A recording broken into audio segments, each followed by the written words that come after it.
Hello, and welcome to Khyber Shards, a 5th edition actual play show set in the Eberron campaign world. It's Friday, so it's time for another Khyber Shards Answers, where we take questions from our audience.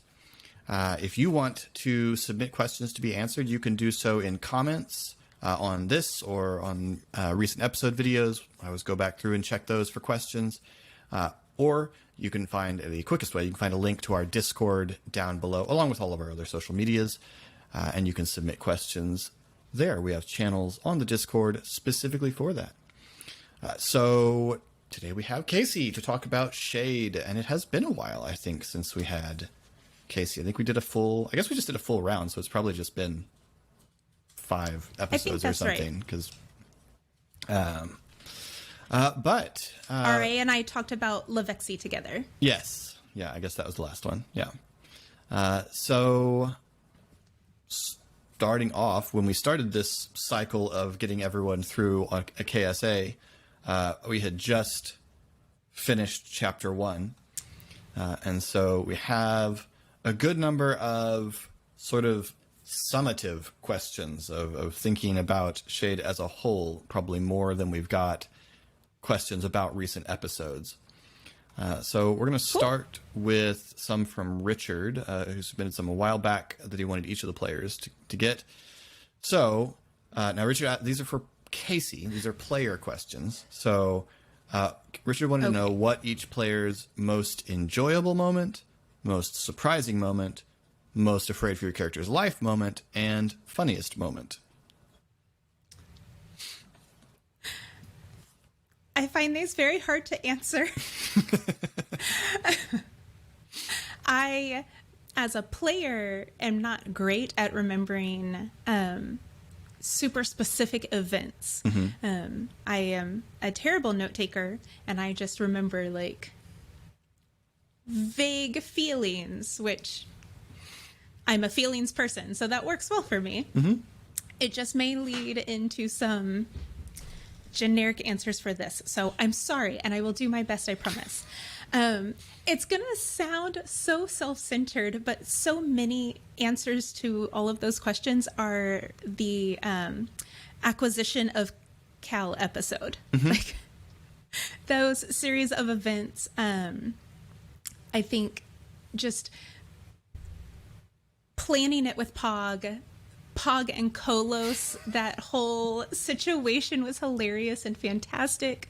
The dichotomy of what that. was... I rewatched that because I was trying to remember what Kolos sounded like.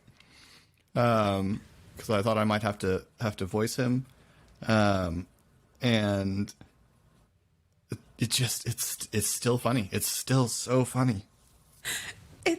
It was so good. It was so good. And then the juxtaposition of like us planning our heist and Ari and Ezri just waiting. What is happening? And then to be successful, to get a Fae Panther out of it, just that entire series of events was one of my favorite. And I know that, partially is that because it was very shade forward. So that feels a little self-centered, but it was fun. Yes. So that was one of my most enjoyable and probably one of the most surprising. The fact that went as well as it did. Yeah. No, I mean, that caught, like, a lot of things about that were unexpected, yes. And I was making it up as we went along, so it was unexpected in that way, too. As we all were. And then just the continuation, like, now that Pog and Kolos have that relationship and that he is a part of our story now, he's such a fun character. Like, I really have enjoyed all of the scenes that have happened with him so far. Yeah. Have you had a moment that you've been afraid for Shade's life, where you thought Shade might get killed? I think mechanically, no. Yeah. In most of the fights that we've had, she hasn't really been down by much. Certainly not in the way that Ari, poor Ari, has, several times, and Pog has gotten hit several times. Ari gets stuck in melee a lot. Like for a character with a lot of ranged power, Ari just ends up in very close quarters situations a lot. He does. Yeah. And so I think mechanically I haven't in character the two situations that I was scared for where this would take her in the terms of, as a player, not being able yet to see where it was going to go, was the revelation of our marks to Donnabella's mom. Yeah. Just here we've established that we want to be quiet and under the radar, and bam, hey, we are marked. We have powers. Now you know our faces. And loving the outcome of that. Yeah. All of the conversations and the conflict and those resolutions. I think narratively it was so interesting. As a player, there was a whole lot of like, what now? Yeah. And then in the Kruthic. Oh man, I wasn't even close. Had a K. You had all the right letters. They were there. Yeah. They were there. Wrong order. In that cave, when Ari was, if I remember, when he went down or got caught, or yeah, he went down. Sorry. And Shade's loyalty to him drove her to go get him and try to get out. Mm-hmm. But just that picture of, there's the one woman that's buried. Mm-hmm. Ari is down. The cave is crawling, ceiling walls. Just as a player, curious what successful evacuation from that situation was going to be. Yeah. Also, I hate bugs. I hate bugs. Oh, really? And so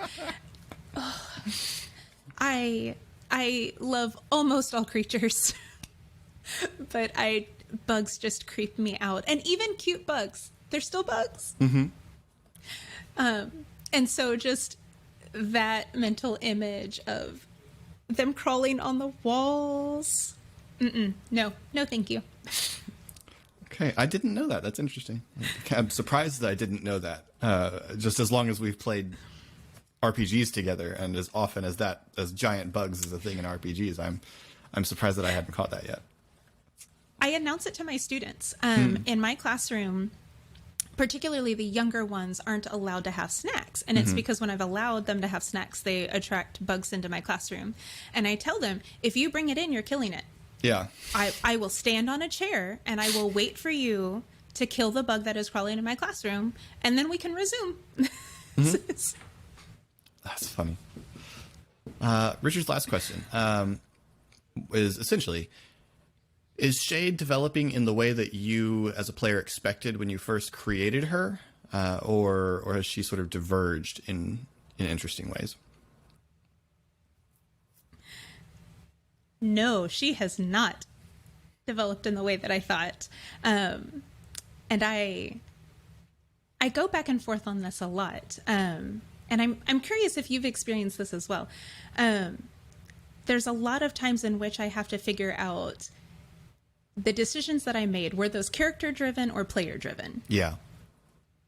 Yes, I absolutely. And you made those choices. Like, you can't go back and retroactively change them. And so trying to figure out, okay, well, narratively they have to have been character made. Right. So how? Yeah. And I think that in my mind, I had developed Shade as being much more self-preservationist. And in game, I don't think that's always been brought out, or I have played it that way. And so I've thought about, am I playing her or am I playing myself? Yeah. Particularly in like going back for Ari and things like that. And so trying to figure out how much of that was me wanting to save one of my character's friends. And then how much is that the character? And I think I've settled on, Ari made that very persuasive, convincing argument in the beginning when Shade was going to run away and said, you survive in numbers. And that spoke to her motivation of self-preservation. And I think that also drives forward those decisions where she puts herself in danger for her friends. Because I don't see her as completely selfless. That's not the way that I see her. And yet she does things that could be construed that way. Sure. And so I think to separate character and player, I think that's why is driving forward. Well, Ari said that together we're stronger. And so if she can keep them together, they can be stronger. But I think that's the biggest shift is I expected her to be a little bit more cold-hearted and ruthless. And she just isn't. Maybe I can't. Maybe I can't play. I'm sorry, guys. Apparently, Lily. I think Lily was the most non-me character that I've played. Lily was a dwarf. And you managed to be cold-hearted mostly by just not talking. Well, that was the most anti-me, right? Yeah, absolutely. There's the not talking part. There's another live play, Dimension 20, and they do a campaign where they all play villains, but like they play like the Dark Lord's lieutenants in a Lord of the Rings-esque thing. So they're all like Sauron's lieutenants. So Matt Mercer's on there playing the Witch King, essentially, and one of them's playing evil Galadriel and that sort of thing. And it's meant to be funny, but what's really funny to me is that by the end of it, they've all really stopped being evil. Like they've all become really caring about each other, and they're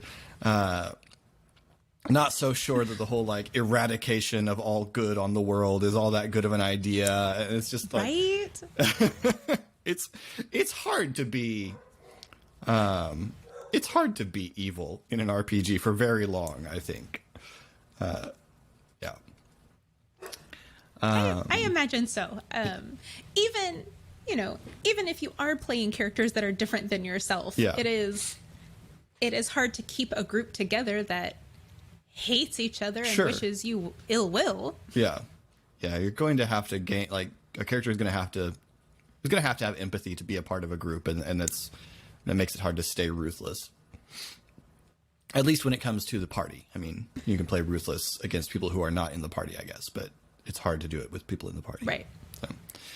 So, Devious Pop-Tart asks, if your character had a mask, what would it be? She really likes, being Shade, really likes Lavexi's mask. The fact that it was just an actual skull. And so I think that it would be the skull of whatever biggest predator she killed when she lived in the woods on her own.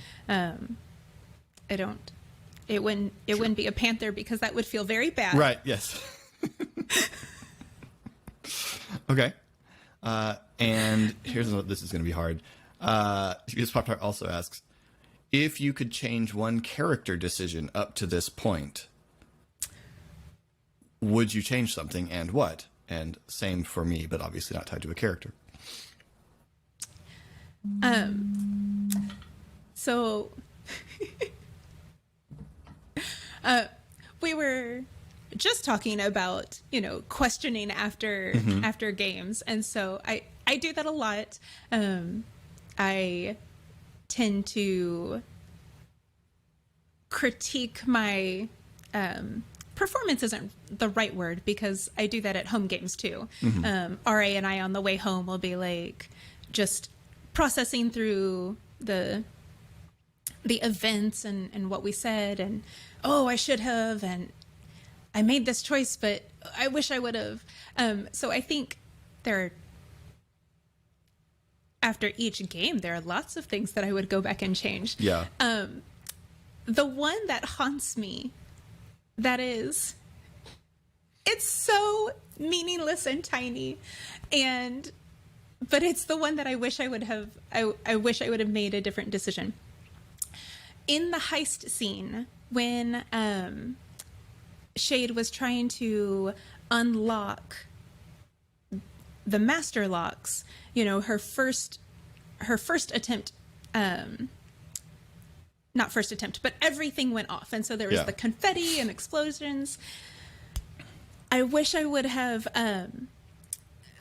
activated my mark. Like, what bigger surprise at the most unexpected time? You're trying to be stealthy.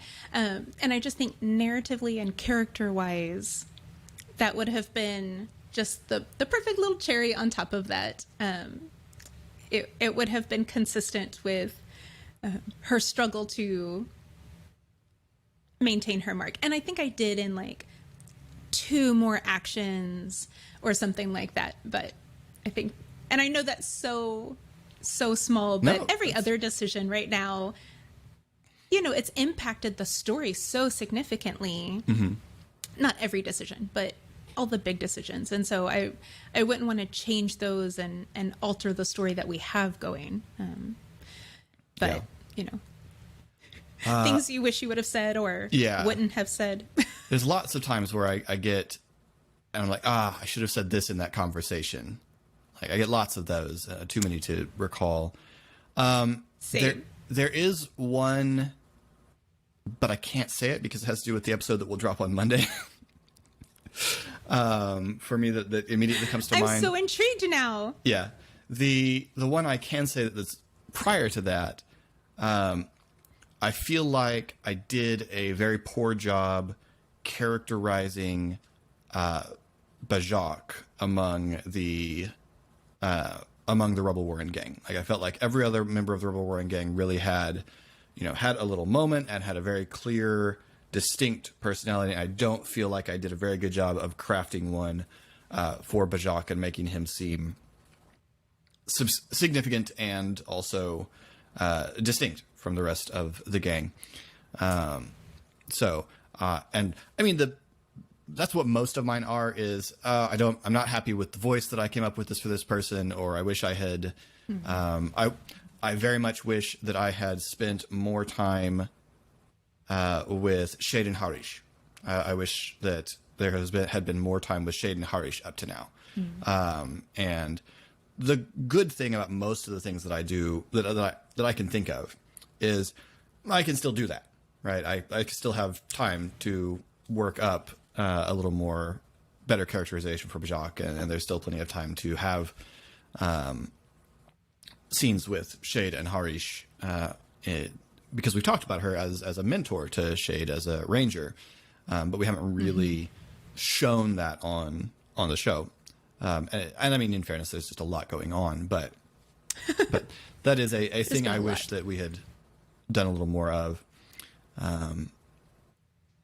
And yeah, I mean, if I could go back just with how things went with Ilya, if I could go back and find somewhere to insert a couple moments where we show the prior relationship between Shade and Soleil Moonspear, because we pitched him as Shade's negative relationship, and then we never really got around to that.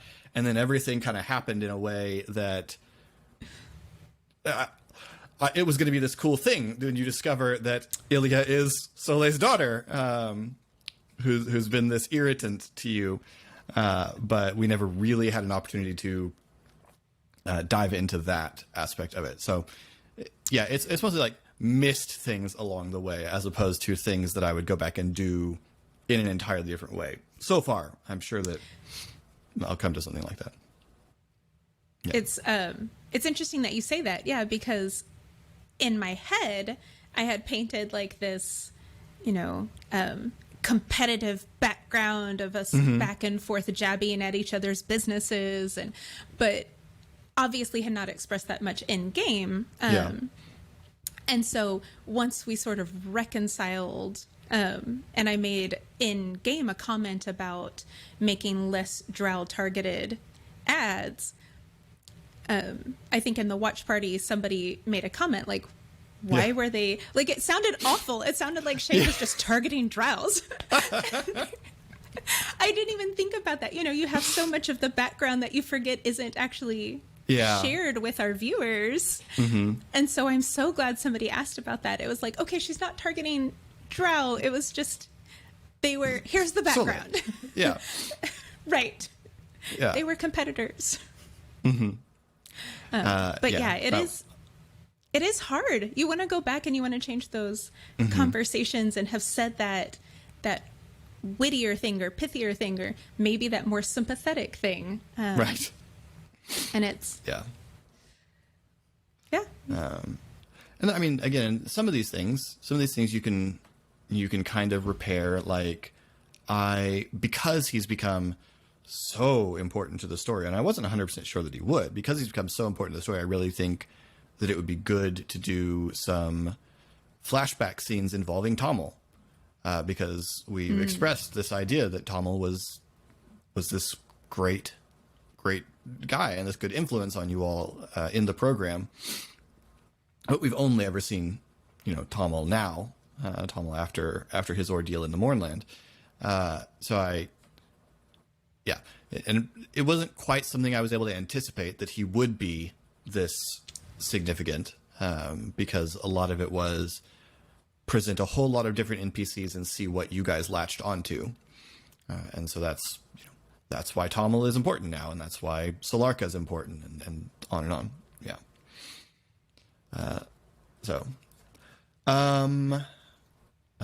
Eric asks, given how beautiful Cal is, why did Shade not consult him when helping Pog groom for his date? I don't know if there's a good answer for that, but that's a funny question. It is a funny question, but also, who wants to be held up to Cal standards in level of attractiveness? Like, I just imagine that they've painted Pog with peacock colors. He's just as pretty now. Shade's answer would have been like just much more. Well, I guess Casey's answer is very similar. Pog is great the way he is. He doesn't need to be a beautiful fey peacock panther. He's Pog, and that's fantastic. And Pog referenced a previous time that Shade had groomed him, and I was trying to play it as sort of like, like apes when they're like separating the fur and picking out the bugs. That is like her expectation of what clean grooming is. Sure. So just get the dirt off and you're good. So right. She didn't think about asking Cal, like, she knows what to do. In terms of dress, that's true. Cal would probably have had much better suggestions than Shade could have possibly. But so not Pog. But anything a Fey Panther is going to come up with is not going to be Pog. And Pug's perfect the way he is. Exactly. Laura asks, do you have any theories that you are willing to share on the dreams? Ooh. I know silence is not good or entertaining, but I'm trying to think of whether or not they can be shared. Yeah. And I don't think they can. I'm so sorry, Laura. That's okay. She has other questions that you can answer. Okay. Laura's next question. Obviously, Cal is majestic and beautiful, but does it worry Shade that he'll draw more attention to them if they're not careful? since she was the one that was one of her main worries at the start of the show, and I wonder how much it still matters to her. Yeah, no, it terrifies her. The Fae Panther was definitely a Casey the player choice. That would not be Shade's pick of who walks around town with her. But she didn't pick Cal. Cal picked her. And it does. And I think, I don't know if I've played that very well because we just constantly stroll into town all the time. But given Shade's choice, they spend as much time on the outskirts as possible. That's her comfort zone, but also he does draw a lot of attention. He is beautiful. But yes, he is very recognizable and noticeable. And although we have established that his high stealth modifier is reflective of his ability to alter his appearance a little bit. Yes. And so in my head, we don't say this, but in my head, he does change to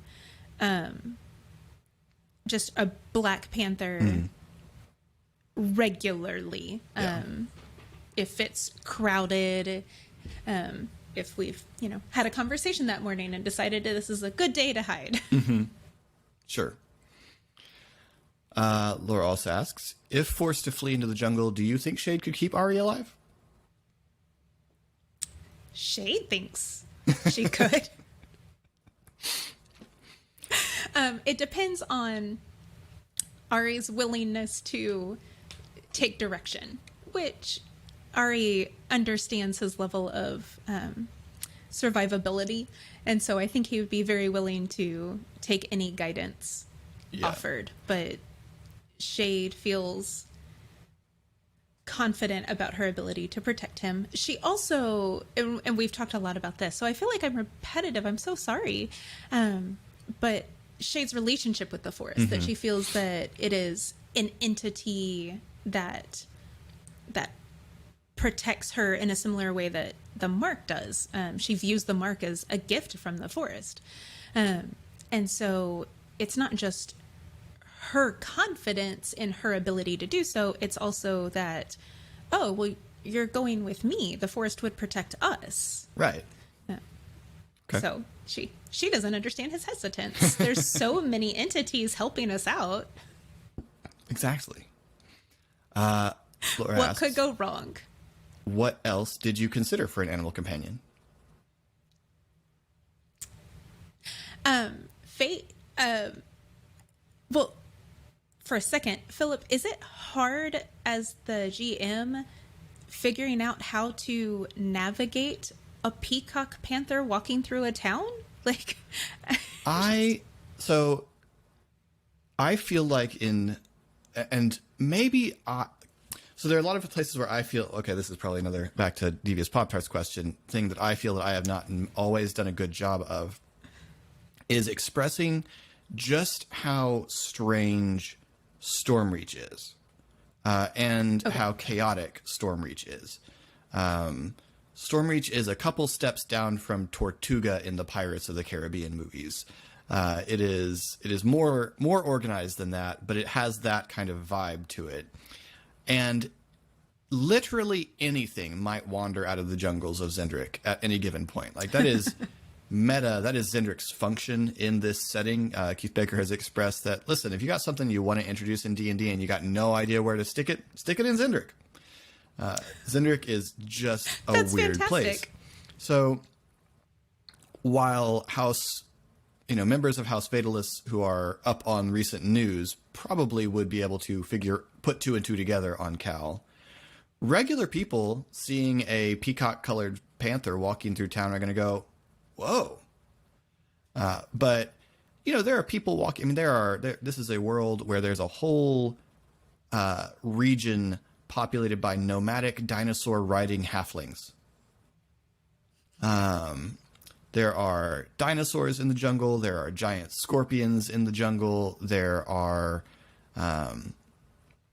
There's supposedly a cross between a Tyrannosaurus and a displacer beast running around somewhere out in the jungle. There are Oh dear. so many bizarre things. And then in addition to that, the wanted posters would be really relevant to like House Thrashed Bounty Hunters and to House Fatalists.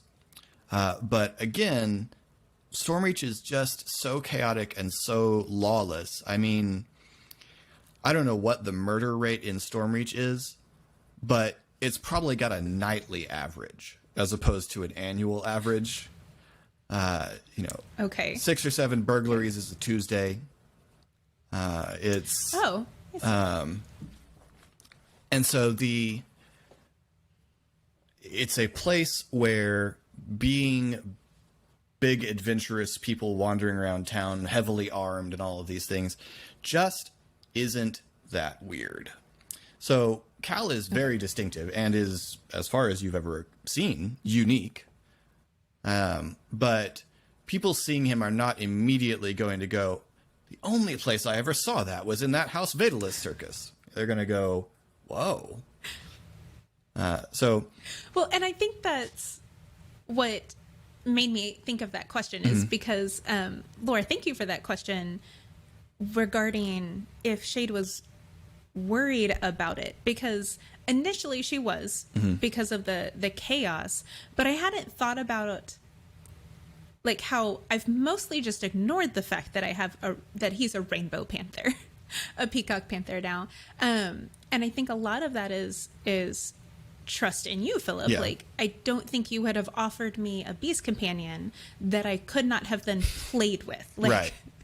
You walked outside and you have been caught and you are, now executed for thievery. Like, Yeah. and so, yeah, I hadn't thought of it in that way. That you seem to be allowing us to continue to play the game. Yes. And so I appreciate it. So some of the other things you thought about. Yes. So, well, first and foremost, I was really contemplating taking Drake Warden instead of Beast Companion. And so that just would have been awesome. So that was probably the biggest decision, was between those two. And then after that, for those of you who don't know, when trying to decide what my Beast Companion was going to be, Philip sent me several options. He's a very good GM, and I'm a very bad player, and That's not true. there's so many options. There's so many options, and so he suggested a few instead of me looking through all possibilities, and very kindly also sent me images. Okay, this is what that thing is called, but here's what it would look like. And so the other two that I think I was considering the most is, this is terribly vague, something that flies. Trees are very important to Shade even before they got the tree house. That was something that we had talked about, just the importance of the forest. And so something that would live in trees would be very important to her. And so something that, some type of bird, we looked at a Velinar hawk. Yeah. Did I totally butcher that No, name? Valinar. Yeah, got it. Valinar. Again, right letters, wrong order. And then we also looked at, I don't even think we had a name. You just sent me this picture of this gorgeous horse that was colored in like a galaxy scene, just swirling purples and blues and pinks. And that was gorgeous. Yeah. I clearly tend towards very understated animals. Yeah. But there's so many awesome choices. So many excellent choices. Yeah. And it is, you pick one and then you're like, oh, but there were all these. Yeah. And then lastly, Laura asks, is there anything special about Shade's pendant? And I guess I will add for her, that you care to share. Oh.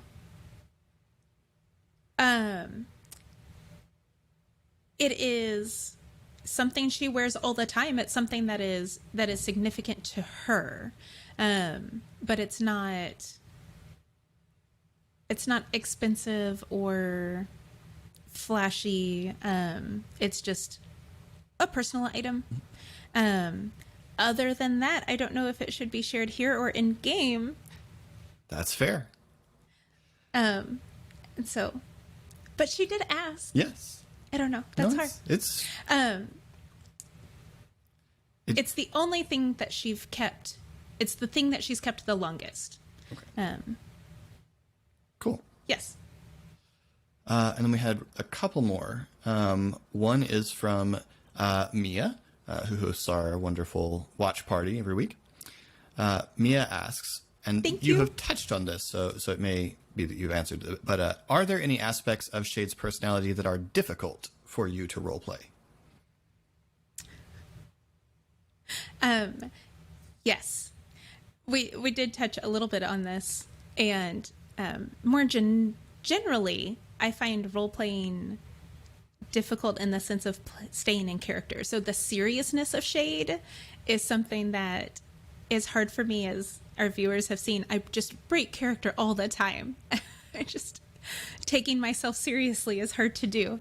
And so there's that Donabella scene where Shade was trying to be threatening, and Shade was really upset and trying to be threatening, and I just laughed because I couldn't take myself seriously.